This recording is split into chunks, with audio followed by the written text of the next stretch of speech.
Good morning, students. Today we are doing plus one class math, and today's topic is relation. We are doing second chapter, and chapter name is relations and functions. तो today's topic is relation between two sets. Two sets के बीच हम relation को define करेंगे, उसको समझेंगे कि relation कैसे define किया जाता है, क्या होता है रिलेशन.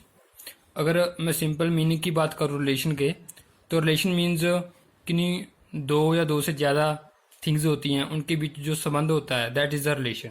वो किसी भी तरह का रिलेशन हो सकता है. जैसे हम एक एग्जांपल लेंगे, एग्जांपल के हेल्प से हम इसको समझेंगे. First of all, I have two sets, let A and B two sets of persons के दो सेट्स हैं हमारे पास. ए में दशरथ और रावण है, ठीक है. बी में राम, लक्ष्मण एंड मेघनाथ है. जी मैंने वैसे एग्जांपल उठा ली, ठीक है. दशरथ एंड रावण है एक में, एक सेट में राम, लक्ष्मण एंड मेघनाथ है. तो हमारा जो रिलेशन डिफाइन किया गया इसमें इज फादर ऑफ, मतलब ए इज फादर ऑफ बी. मतलब जो एलिमेंट हैं ए के एलिमेंट कौन से है? दशरथ एंड रावण. बी के Ram, Lakshman and Meghnath. Mean Dasharath is father of Ram, Dasharath is father of Lakshman, Dasharath is father of Meghnath, या Ravan is father of Ram, Ravan is father of Lakshman, Ravan is Meghnath. तो इस तरह इसका जो रिलेशन बन जाएगा, ठीक है. हमारे पास है इज अ फादर ऑफ. तो अगर वेल डिफाइंड रिलेशन बनाना हो हमने, तो क्या रिलेशन बनेगा? दशरथ का राम के साथ, Dashrath father of Ram, Dasharath is father of Lakshman and Ravan is father of Meghnath. तो ये रिलेशन हमारा डिफाइन होगा, ठीक है. तो इस तरह कोई ना कोई हमें रिलेशन गिवन होगा हर क्वेश्चन में, उसको हम यूज़ करके एक सेट बना लेंगे रिलेशन का, ठीक है. जो भी हमें रिलेशन गिवन होगा, डिफाइन होगा. तो इसको आगे अगर हम देखें, ठीक है, तो क्या रिलेशन बना हमारा पास? ये वाला ए और बी सेट है, दशरथ का राम के साथ, दशरथ का लक्ष्मण के साथ एंड रावण का मेघनाथ के साथ. ये रिलेशन बन रहा है फादर का, ठीक है, फादर और सन का. तो सेट क्या बन गया? जो रिलेशन बना सेट हमारा, दशरथ राम, दशरथ लक्ष्मण, रावण मेघनाथ. तो ये हमारा सेट बन गया, ठीक है. इसका मीनिंग क्या है? X comma Y, X belongs to A and Y belongs to B, X is related to Y. Relation R means जो भी गिवन है, जैसे इसमें फादर वाला गिवन है, तो एक्स वाई में कोई भी रिलेशन हमें गिवन हो सकता है. तो इसकी जो डेफिनेशन है वो क्या है? A and B two non empty sets, then subset A cross B is called a relation. मतलब सबसेट ए क्रॉस बी का सबसेट होगा जो, वही एक रिलेशन होगा from set A to B, ठीक है.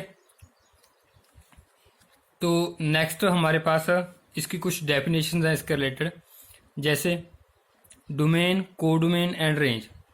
एक ना ये नोटेशन ध्यान में रखनी है, A comma B not belongs to R, then we write A R को क्रॉस करके बी. अगर रिलेशन को ए बी बिलोंग नहीं कर रहा तो उनके बीच में मीन्स कोई रिलेशन नहीं है, ठीक है. डोमेन, कोडोमेन एंड रेंज, इसको भी एक डेफिनेशन की हेल्प से हम समझेंगे.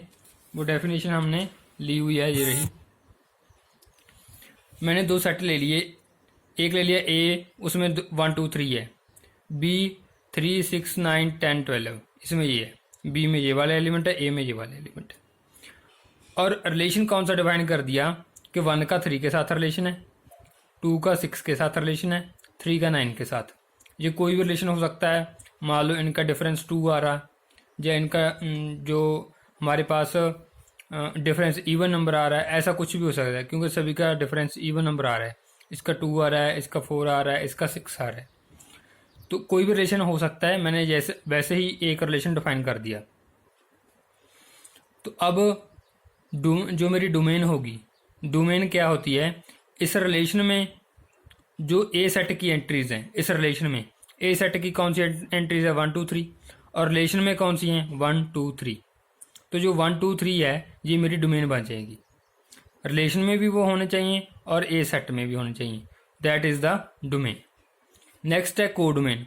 कोडोमेन में बी की सारी एलिमेंट बी सेट के सारे एलिमेंट आ जाएंगे, चाहे वो रिलेट हैं ए के साथ या ना हैं।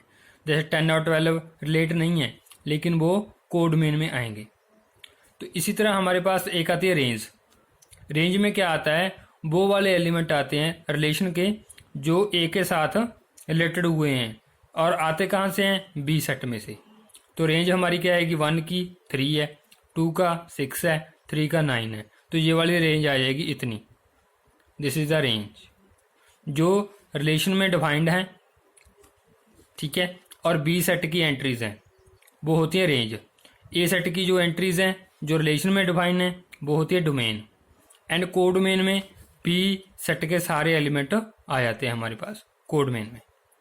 तो ये तीनों आपने ध्यान में रखनी है चीज़ें, domain, code main and range. Next हमारे पास क्वेश्चन है,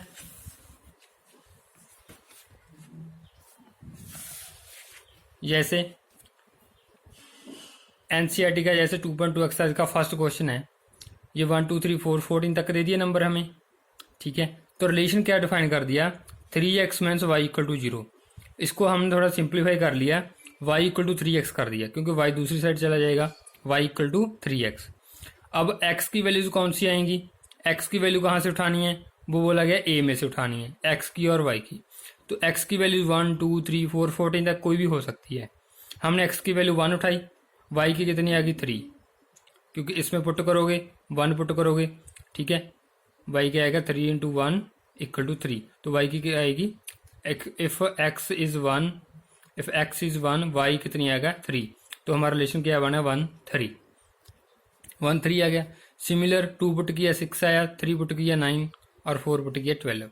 अगर मैं 5 पुट कर दूंगा तो 15 हो जाएगा, लेकिन 15 ए सेट में नहीं है, x और y ए में से ही आने चाहिए, इसलिए 4 तक ही लेंगे। तो इसकी डोमेन क्या आएगी 1 2 3 4 1 2 3 4 जो हमारे ए की एंट्रीज हैं और रिलेशन में डिफाइंड है। कोड मेन में सारा बी सेट होता है वो आ जाएगा। रेंज में क्या आएगा, जो रिलेशन में बी की एंट्रीज हैं, बी की एंट्रीज क्या आई, मतलब वाई के element 3 6 9 and 12, these are the range. Similar next में भी हमने एक रिलेशन डिफाइन कर दिया और उसमें डोमेन एंड रेंज निकाल दी। तो ऐसे ही सारे क्वेश्चंस आपने सॉल्व करने हैं। अब एक ये क्वेश्चन देखो फोर्थ, इसमें 2 सेट दे दिए पी क्यू, इनका रिलेशन क्या बना, 5 का 3 के साथ है, 6 का 4 के साथ, 7 का 5 के साथ। तो ये रिलेशन डिफाइन हो गया। अब इस रिलेशन को हमने बिल्डर फॉर्म में कन्वर्ट करना है, तो हम फाइंड आउट करेंगे क्या रिलेशन डिफाइन हो सकता है। अगर इनकी सब्ट्रैक्शन करें दोनों की तो 2i, इनकी सब्ट्रैक्शन भी 2i, इनकी सब्ट्रैक्शन भी 2i। मीन्स जो x, y टाइप के एलिमेंट हैं जब उनकी हम सब्ट्रैक्शन लेते हैं x माइनस y, वो कितनी आ रही है, 2 आ रही है। This is the relation. तो ये रिलेशन हमारा डिफाइन हो जाएगा। तो इसको लिखना कैसे है वो आप देख लो। Relation x, y, x minus y equal to 2, x की वैल्यू 5 6 7 होगी। 5 6 7 क्यों होगी, क्योंकि रिलेशन क्या है हमारा 5 6 7 को 3 4 5 के साथ जा रहा है। तो डोमेन और रेंज हम लिखनी जानते हैं, ये डोमेन हो जाएगी और रेंज हमारी 3 4 5 हो जाएगी। तो ऐसे ही नेक्स्ट क्वेश्चन, फिफ्थ क्वेश्चन, उसकी भी बिल्डर फॉर्म रोस्टर फॉर्म हमने लिखनी है, ठीक है। उसके बाद एक 8th क्वेश्चन है, इसमें ए के एलिमेंट दे रखे हैं बी के, हमें पूछा गया है ए क्रॉस बी के कितने एलिमेंट आएंगे, number of subset of A cross B. तो इसका फॉर्मूला क्या होता है कि 2 की पावर जो एलिमेंट ए के हैं इंटू जो एलिमेंट बी के हैं, मतलब 3 इंटू 2 इनकी मल्टीप्लाई कर देनी है, 2 की पावर 6 हो जाएगी। तो दिस इज द 64, ये फार्मूला है हमारा। 2 की पावर ए सेट के एलिमेंट, बी सेट के एलिमेंट, अगर 3 है तो तीनों की मल्टीप्लाई हो जाएगी, ठीक है। अगर सी आ गया तो एक और मल्टीप्लाई हो जाएगा उसके एलिमेंट। तो नंबर ऑफ एलिमेंट को पावर में मल्टीप्लाई करना होता है। This is the number of subsets of A cross B. तो ऐसे हम डिफाइन कर सकते हैं। तो इसके 9 क्वेश्चंस हैं, ठीक है, इस एक्सरसाइज के, ये आपने सॉल्व कर लेने हैं। इसकी PDF भी आपको इसके साथ मिल जाएगी, और कोई भी डाउट होगा तो हम लाइव क्लास में डिस्कस कर लेंगे। Thank you.